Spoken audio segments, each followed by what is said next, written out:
Hi, welcome to The Late Show with Jimmy Fallon. This is my special guest, Clint Eastwood. How are you doing, Clint? Good, how are you? Mighty fine. We are doing a special segment of how your life was influential and go deeper into your childhood and what made yourself. You ready for some questions? Go ahead, make my day. Go ahead, make my day. So, what was the setting of your birth and your childhood? Well, I was born on May 31st, 1930 at St. Francis Hospital in San Francisco. And do you have any siblings? I have a sister named Jean. She was born May 1934. Did you like your family or did you have any problems? Well, my father worked very hard. It was the 1930s, and so it was hard to come by work. I remember one time where my family had to pick up and leave all the way across the Pacific Palisades near Malibu just so my father could work as a gas station attendant. So you guys were not wealthy at all. You were poor and went through many hardships. Yes, we had to hold on to any jobs we could, and normally those jobs weren't high paying at all. Alright. So, were there any memorable incidences in your childhood that affect you and made yourself you today? Well, yes, it's actually very ironic. When I was in middle school, Piedmont Middle School, I was forced into an acting career as a play, the lead acting role. And I was horrible at it, and I swore I would never act again. So, in the beginning, you never wanted to be an actor? No, never at all. I actually was more inclined to want to be a jazz musician. Do you still enjoy music today? Of course, I mean, jazz is my favorite. Were there any hardships or downfalls that affected your life? Well, yes, I had many, one of which was my family. I've been divorced, and I've also had many acting hardships. As you know, my first big break in acting was on the show Rawhide. It was a show about cattle ranching, and I became associated with that, and it was hard for me to break free of that role as Rowdy Yates. And the company, the producing company, didn't want me out of that role, so it was hard to break free of my acting and branch out into more emotional roles. So, with that role in Rawhide, and through the publicity, could you find other work, or did the public and the people see you as one character and you couldn't break out? Well, it was very hard for me, and then I was going from small job to small job, acting as a party attraction as Rowdy Yates for children. But then I had my big break with Sergio Leone on A Fistful of Dollars. Okay, so as you grew up, your adult life, you grew much richer and much more famous. How was that for you?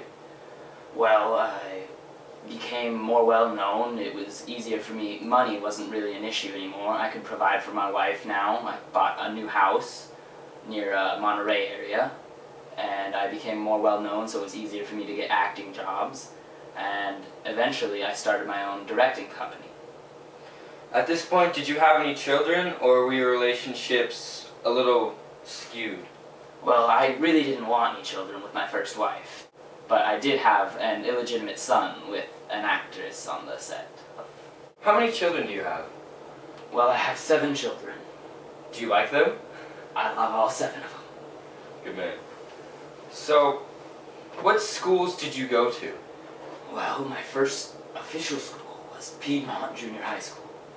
And from there, I went to Piedmont High School. And then I couldn't finish, so I had to go to a technical finishing school. Okay. What was your first marriage like? Well, my first marriage was with Maggie Johnson. And Maggie and I had an understanding about what our relationship was about. We were 2 independent people, not always together or always one. And I respected her greatly for that, because she understood that what I did when I made my movies was my life, and we're very separate people. So, what do you find your greatest successes in family, movies, culture? What are your greatest successes? Well, I'd actually consider one of my greatest successes to be my directing career more than my acting career. Just because it was, back then, when I first started out, it was very hard for an actor actor to also be a director because they were well known for going over the budget of Universal, so they didn't really care for that. So I eventually decided to teach them that their way of directing was wrong, that they didn't need 23-man crews and $1 million budget to film a movie. If it was just me and a pen and a piece of paper, we were in business. Nice. That's the way to do it. So, are there any other interesting things about you? Well, I've been nominated for multiple Oscars, and I think one of my greatest successes is also my family. I have 7 children. I love every single one of them, and they're my greatest treasure. Can I ask you a question? Yes. What is your favorite movie you've ever done? Well, I'd have to say, it's hard for me to choose because I've done so many, but I'd have to say my favorite one would probably have to be Hang 'em High, just because it was my movie, I got to direct it, I got to control it, and it was ultimately my project. One more thing. Can we get a famous Clint Eastwood quote? Well, the question you gotta ask yourself is, do I feel lucky? Well, do you, punk? You've got to ask yourself one question.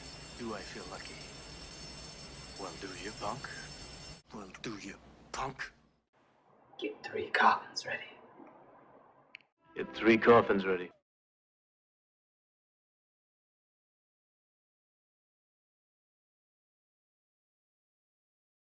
I think it's great.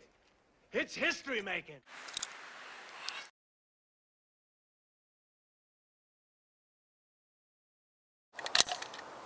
Time out.